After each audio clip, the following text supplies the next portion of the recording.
Everybody's talking about all the latest AAA games on sale, but I'm going to do it a little bit different. I have 15 categories and I'm going to recommend one game for each. Something a bit off the beaten path that you might not have played yet. Starting us off with the strategy category. And the game I have here is such an underrated little gem and I never hear anybody talking about it. Shadow Gambit: The Cursed Crew is a real-time stealth strategy game. If you ever played something like Commandos or Desperados or that one with the samurai, you know exactly what you're in for. What you don't know is that this one is a bit more, let's say, out there. You in fact play as a cursed pirate crew on a living ship. Now in case you don't know what Commandos is, here's what's going on. A select few of your crew will be completing missions in the most beautiful diorama-like sandbox levels you've ever seen. Missions range from stealing artifacts to sabotage, and you'll be using the diverse skill of your pirate crew to complete these. Most of them will involve stealth, deceit and trickery of some sort, but there will be a good amount of unaliving as well. This is a great real-time stealth strategy game you shouldn't miss. I've never been much of a climber. I tried rock climbing for a little while, but I was pretty bad. It was always the heights that got me. For all the people like me, and maybe real climbers too, I don't know, they released Jusant, the closest you'll be coming to actual climbing, including that fear I was talking about earlier, in a video game. Your objective, should you choose to accept it, is to climb this massive mountain. You will do so through a whole list of legit climbing techniques. Although, again, I wouldn't know. What I do know is that you should tether a lot. That's important, I've found through some hard lessons. The climbing might seem easy, but it can get pretty tricky. Where to hold, what to grab, where to tether, and of course there's stamina, so you can't just hang and take it easy. It's one big puzzle. But what's more, and what really elevates this game for me, is the sense of discovery and danger this game exudes. Something happened on this mountain. Why are all the houses empty and all the gear abandoned? All very mysterious. If this sounds at all interesting, don't sleep on this. This might be up there as one of my favorite games on this list. It's a card battler, which I know turns a lot of people off, but this one is worth it, I promise. Just the story alone, listen to this. The residents of Hell have been cast out by heaven and need to reignite the fires of Hell to be able to return, or they will be eradicated forever. Hell is actually the good guys here. So you're on this 3-story monster train on your way to set fires. But of course, heaven isn't going to stand by aimlessly, and they're coming to stop you by destroying the beating heart of your train. Because naturally, any self-respecting train has a beating heart. Luckily for you, it's located all the way in the top of your train, meaning you get to, with the help of your deck of cards, create a gauntlet of traps, minions and monsters to stop these invaders. There are 6 different clans, read different decks to fight with, they all play completely different. From the Hellhorn, your most basic brute force deck, to the Awoken, a plant-like species that's focused on healing and status effects. What's more is that you not only choose one main species and deck, but you choose a secondary deck to combine with your main deck, giving this game insane replayability. But that's not even the end of it. Each deck has multiple different champions, which has a big effect on how the clan and its deck plays. I really think this is one of the best deck builders I've ever played, and just thinking about it makes me want to start another run. I believe this is the only game with a mixed Steam rating on the list, and the critics weren't too kind either. But I have to say, I really enjoyed this game. The casting of Frank Stone is the latest of Supermassive Games, the guys behind The Quarry, another favorite of mine. Having played most of their games, I understand where they're coming from. Yes, maybe the graphics don't look as nice and there's less choice-based gameplay. The casting of Frank Stone is a little more linear. It's a choice-based horror walking simulator with a lot of its choice taken away, but the horror part it does very well, I think. I don't want to give too much away about the story, but this is set in the world of Dead by Daylight. But you don't need to have played those games, I didn't. All I'm going to say is that the story goes pretty well off the rails. If you're into horror games and walking sims, it's a good pick. I only recently discovered this game, but man, do I love it. This game is basically the reimagining of games like Heroes of Might and Magic. The gameplay loop of these games is just so incredibly satisfying. If you're not familiar, here's what's going on. You walk around with your hero on a beautiful map screen full of interactables. You'll be collecting gold from treasure boxes, loot from tree stumps, troops from inns and farms, there are other heroes to interact with, and of course, enemies. Good thing you've collected all those troops because they'll be doing the brunt of the fighting for you. Your hero stands on the sidelines doing some magic-y stuff, which also comes in handy, but the troops are your main offensive and defensive backbone. In combat, things play out as your classic turn-based tactics game. You take a turn with your troops, then they take a turn, etc. You throw some of your magic down, slowing enemies, debuffing, maybe a fireball here or there. It all works very well together. And then it's back to the map, collecting more stuff, unlocking a bit of story, finding some side quests. It's this collectathon map screen that really makes me love this game. I'm not sure how to explain it, it's just really good. Okay, so this is a B-tier game, but in the best possible way. If you want a high-quality shooter with an amazing story and graphics, this is not the game for you. But Terminator Resistance does have its charms. For one, it does really nail that Terminator atmosphere. I mean, come on, Terminators are just scary, and since this plays after Judgment Day, you'll be seeing a lot of those. All the kinds you see in the movies. Well, maybe not Arnold. This is actually from the same guys who made RoboCop, but on a smaller budget. But it plays very similar. It's a very linear, slow, plodding shooter.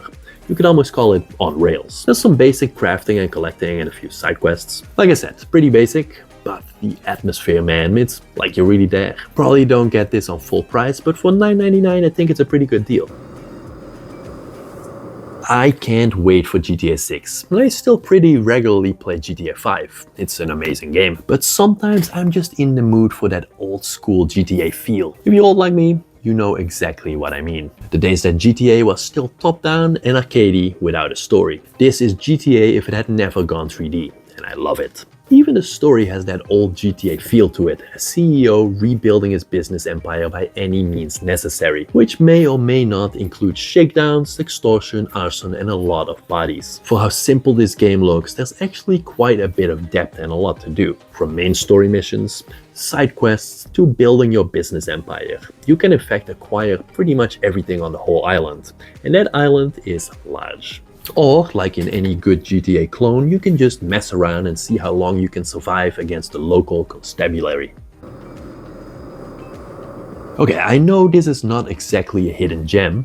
A lot of people actually know about this game, but South Park: The Fractured But Whole is one of the funniest games I've ever played. The story goes completely off the rails and it just feels like a good South Park episode. It starts off as a parody on the MCU versus DC, but it becomes so much more. But besides that, and even more important, this has surprisingly deep and engaging gameplay. The turn-based combat is really good, with each of your little superheroes having their own arsenal of unique upgradable attacks and moves. You can explore the whole city, with most of the recognizable locations and characters from the show making an appearance.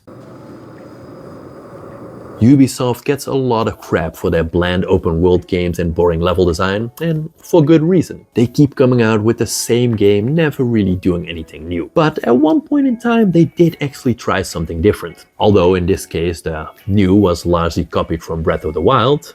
But hey, better a good copy than a crappy original. Immortals Phoenix Rising was that game.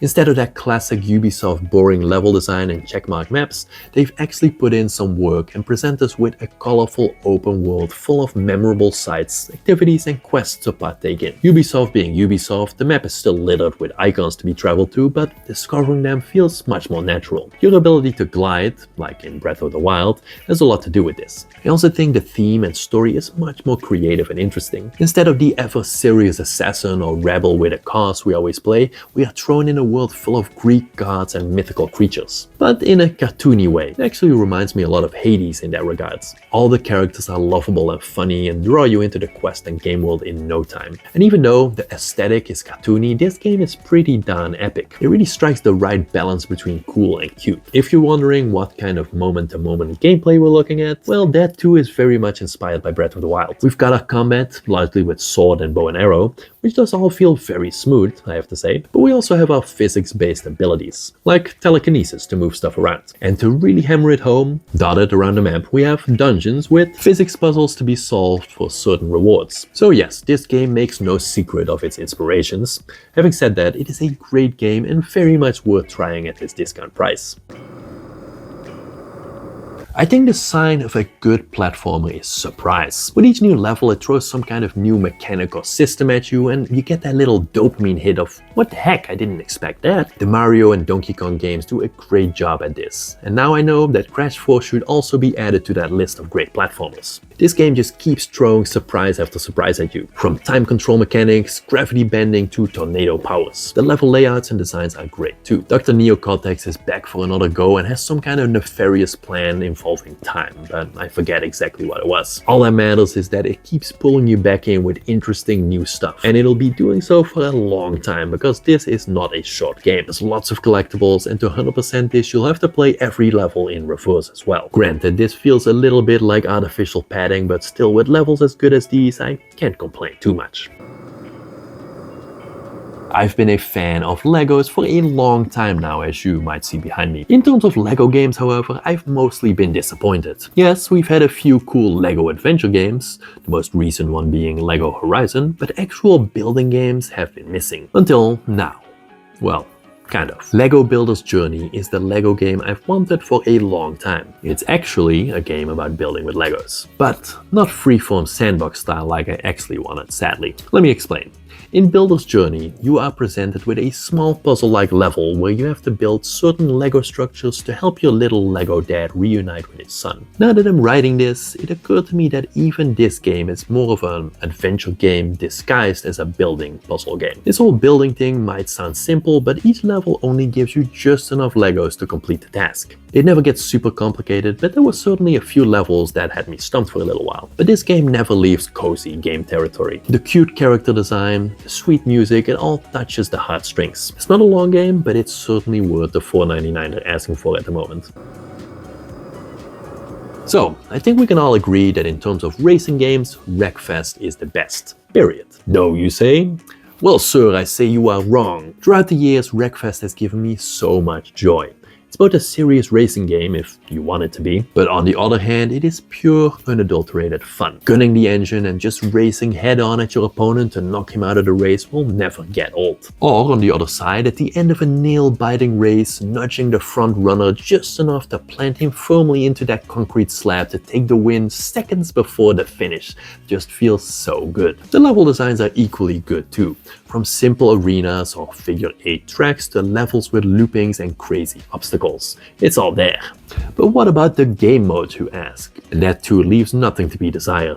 From derbies, races, last man standings to deathmatch. Still not convinced? How about you take a school bus out to the track and get back to me then? Yes, this game has it all. And even better news, the second one has just been announced. But for now, just pick this one up and let it brighten your day.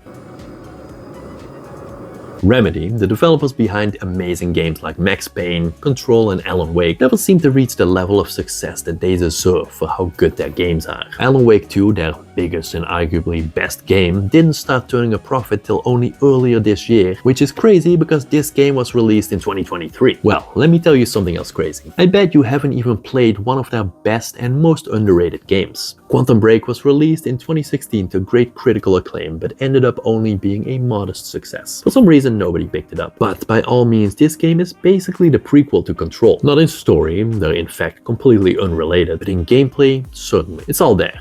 Time control, cool shield ability, fast dash, diving dodge, you name it. This all goes accompanied by an epic world-ending, stopping the end of time kind of story that combines real-life action with video game scenes, which you might or might not like. And to top it all off, this has a pretty great cast, with people like Lance Reddick, Shawn Ashmore and Aidan Gillen, the guy from Game of Thrones. If you like Control, you will most certainly like this game too. Plus, for a 2016 game, it has stood the test of time pretty well.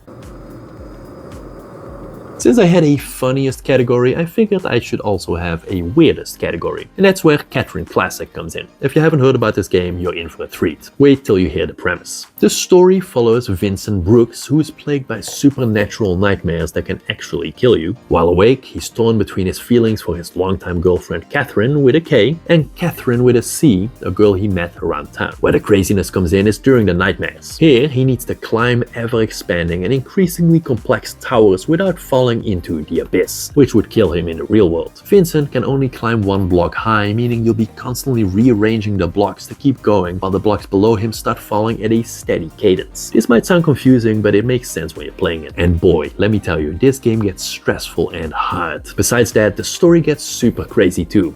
There's all kinds of weird stuff going on between Vincent's dreaming and waking life, and it's just all really well done. Lastly, we have the shooter category. We can't get away with one of those. I say that because I don't really play a lot of shooters, so I had to dig deep. But there are 3 shooters I've always really enjoyed and are among the best games I've ever played, the BioShock trilogy. This is not about those games, but I don't think I've ever played such immersive sims before, until February 21st, 2023, when Atomic Heart released. This game instantly gave me that BioShock feeling, but pulled into the modern world. The setup is also slightly different. We're not talking some dystopian underwater world or utopian sky paradise gone wrong. Atomic Heart is set in an alternate timeline of the Soviet Union during the 1950s, where robots are everywhere and do all of man's work and bidding, until the robot uprising and the descent of the Soviet Union into chaos, that is. Not the most original, but how it's depicted is great. I love the creepy robot designs, and especially the ballet robots are really well done. You'll know when you see them. Like in BioShock, you have a gun in one hand and abilities in the other, or rather a sentient glove that does a lot of shit talking, but is still very useful. We're talking abilities like telekinesis, fire, electricity, etc. It all comes very close to BioShock, but again, like so many others on this list, it does just enough of its own to be really good. And that's it. Another 15 recommendations off the beaten path, somewhat. Hopefully you found something good in here. Check out this video for my review on the Claw 8, and then this one for the best XCOM-like games money can buy, and I hope to see you in the next one.